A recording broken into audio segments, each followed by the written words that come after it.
You did it again. That fight with your partner, the same argument for the 5th time. That career move you swore you wouldn't repeat. That friendship pattern where you give everything and get nothing back. Why? You know it's coming. You see it happening. You tell yourself, not this time, and then you do it anyway. What's wrong with you? Are you weak, stupid, self-destructive? I just need more willpower. Next time I'll remember. That's not an answer, that's a wish. The real reason you repeat mistakes has nothing to do with memory or discipline. It's about what you want. And you don't want what you think you want. Everyone thinks the problem is forgetting. If I just remember how bad it felt last time, I won't do it again. You make promises to yourself. You write reminders. You tell your friends to hold you accountable. And then, when the moment comes, you do it anyway. The common explanation? You forgot the lesson. You weren't paying attention. You got weak, wrong. You remember perfectly. You remember how it ended last time. You remember the pain, the regret, the swearing it would never happen again. The memory is right there. So why doesn't it stop you? Because you're getting something from it. Not pleasure necessarily, something deeper. The mistake serves you. Take the bad relationship you keep returning to, the one that makes you miserable, the one all your friends tell you to leave, the one you've left 3 times already. Why do you go back? Because I love them. Maybe. Or maybe because it's familiar. Familiar feels like safety. You know the script. You know the pain. Even pain can be comfortable if it's known pain. Unknown territory. A different kind of relationship. A different kind of person. That's terrifying. Because you don't have the script for that. You don't know who you'd be in that story. But I hate when this happens. You say. I believe you. Your conscious mind hates it. But here's what Nietzsche understood that most people refuse to face. You are not a unified creature. You're not one will pointing in one direction. You're multiple drives, competing desires, contradictory impulses, all fighting for control. On the surface, you're saying, I want to stop doing this. Deep down, something else is saying, this pattern serves me somehow. And the deep voice? It doesn't speak in words, it speaks in behavior. The one that wins isn't always the one that speaks loudest. It's the one that's been there longer, the one that feels like survival. What does the pattern give you that you won't admit? Every repeated mistake has a secret reward. The drama that makes you feel alive. The excuse that protects you from bigger risks. The identity you've built around suffering. I'm the person people betray. Listen to that sentence. That's not just describing a pattern, that's claiming a role. And roles give you meaning, structure, predictability. You know who you are when you're being betrayed. You know what to feel, what to say, who to call. It's almost comfortable. Not that you consciously choose this. More like your psyche is optimized for what it knows. The devil you know versus the devil you don't. And to the organism, unknown territory equals death. Better to repeat the familiar disaster than venture into uncertainty. You've built an entire emotional infrastructure around this pattern. Dismantling it? That's not a decision. That's an identity crisis. Let me prove it to you. Next time you're about to repeat the mistake, actually about to do it, stop. Just stop. Don't do it. What happens in your body? Anxiety. Maybe panic. A voice starts talking. Just this once. It'll be different this time. You're overreacting. Don't be so rigid. Listen to that voice carefully. That's not reason. That's craving. You're addicted to your pattern.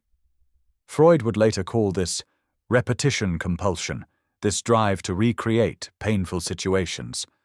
But Nietzsche saw it first, saw it more clearly. We don't repeat to heal the original wound. We repeat because the pattern has become who we are. It's woven into our identity, our self-concept, our story about ourselves. Breaking it doesn't just mean changing behavior, it means becoming someone new. And that's terrifying. Most people would rather be consistently miserable than uncertainly free. Which brings us to the real question. What do you actually want? You say you want to change. You say you want different results. But watch your behavior. Behavior reveals truth. If you keep choosing X, you want X. No, I hate X. I despise X. Then why do you keep creating the exact conditions for X to happen? The person who dates the same type over and over. They all turn out to be narcissists? Every single one? Or are you attracted to narcissists? Because narcissists make you feel something. Maybe worthless, but at least you feel something. At least you're not numb. Better than the stability of a healthy relationship, which feels like boredom. Like nothing's happening. Like you're not even alive. Nietzsche said, "You have your way, I have my way.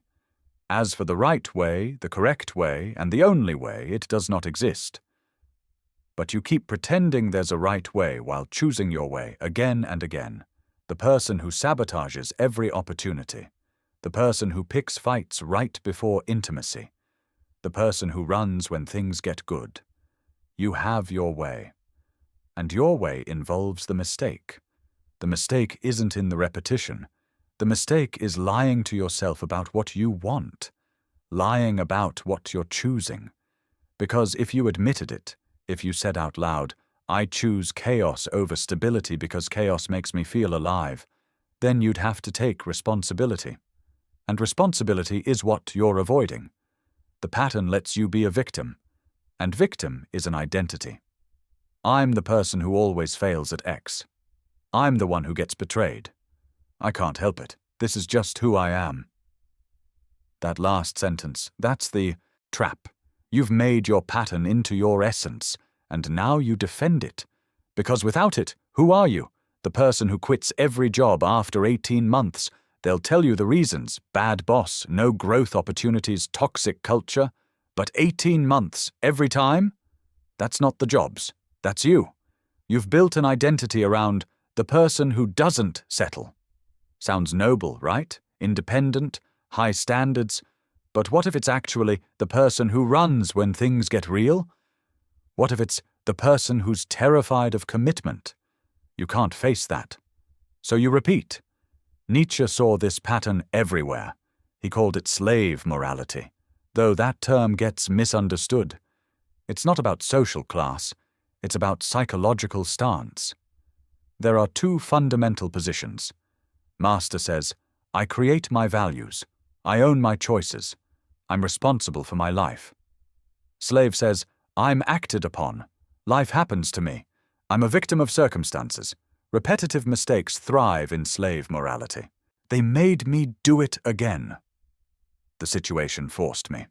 I had no choice." Wrong. You had a choice. You made it. You'll make it again tomorrow. Because victim is an identity, and identities are hard to kill. Victims aren't responsible. How can you be responsible for what happens to you? Victims get sympathy. Victims have the moral high ground. Better to be a victim than face this brutal truth. You wanted what happened. Not consciously, but at some level, you chose it. Why do I keep attracting toxic people? You don't attract them, you select them. From all the available options, from all the people you meet, you choose the toxic one. Why? Because toxic is familiar. Because drama feels like aliveness. Because healthy feels boring, feels like death. The healthy person doesn't trigger your wounds, doesn't activate your patterns, doesn't make you feel like yourself. And if you can't feel like yourself, the self you've spent decades building, then who are you? So you pass over the healthy ones. You don't even see them. Your attention goes straight to the toxic one, the one who'll hurt you in the familiar way. And you call it fate. You call it bad luck. You call it anything except choice. So what's the way out? Nietzsche's answer: stop lying about what you want. Look at your behavior coldly, like a scientist examining data. What does it actually optimize for? Not what you say you want, what you demonstrably choose again and again. That's what you want. Now decide, Keep it or kill it. But decide honestly. If you want drama, own it. Stop pretending you want peace while creating chaos. If you want stable mediocrity, own it. Stop pretending you want adventure while choosing safety. If you want to be a victim, own it. Stop pretending you want power while giving it away. Not that wanting these things is good or bad, just that lying about it keeps you stuck. The repetition comes from the dissonance. Conscious will says one thing, unconscious will does another, and you're torn apart in between. Resolution requires alignment. Either change what you want or accept what you want. But the gap between what you claim and what you choose, that's where the suffering lives. Watch people who actually break the pattern. They don't use willpower. They don't try harder. They change their values. The alcoholic who finally quits didn't get stronger willpower. They stopped wanting what alcohol gave them. The desire itself shifted. They didn't fight the craving. They stopped having it. How? By becoming someone new. Someone for whom alcohol doesn't serve a function anymore. Someone with a different identity. And that's the hardest part. Breaking the pattern means stepping into unknown territory. No script, no familiar pain, no identity to hide behind. Just possibility. And possibility is terrifying, because it means responsibility. Can't blame circumstances anymore. Can't say, this is just who I am. Can't use your history as an excuse. You're who you choose to become. Daily. In small decisions. Each repeated mistake is a decision to stay who you've been, to avoid who you could be. Nietzsche said, "You must be ready to burn yourself in your own flame. How could you rise anew if you have not first become ashes?" The pattern must die. The identity must die. That version of you, the one who gets betrayed, the one who runs, the one who sabotages, must become ash before something new can grow. Most people never do it. They repeat until death. Same fights, same failures, same excuses. Different faces, different cities, different jobs, same story. Because the story isn't about them. The job, the city. The story is about you, and you carry you wherever you go. You can change everything external and still repeat the pattern, because the pattern lives inside, in your values, in what you actually want, beneath what you claim to want. So you keep making the same mistakes because you want to. Not the surface you, not the you that talks to friends and makes promises and sets intentions. The deep you. The you that's built an entire identity around this pattern. The you that's more afraid of the unknown than the familiar disaster. The you that would rather suffer in character than transform into someone unrecognizable. Next question. What if you're ready to burn? What if you're willing to become ash? What does it actually take to kill an identity and build a new one? That's a different conversation. About will to power. About self-overcoming. I'll stop here. You've got enough to face already.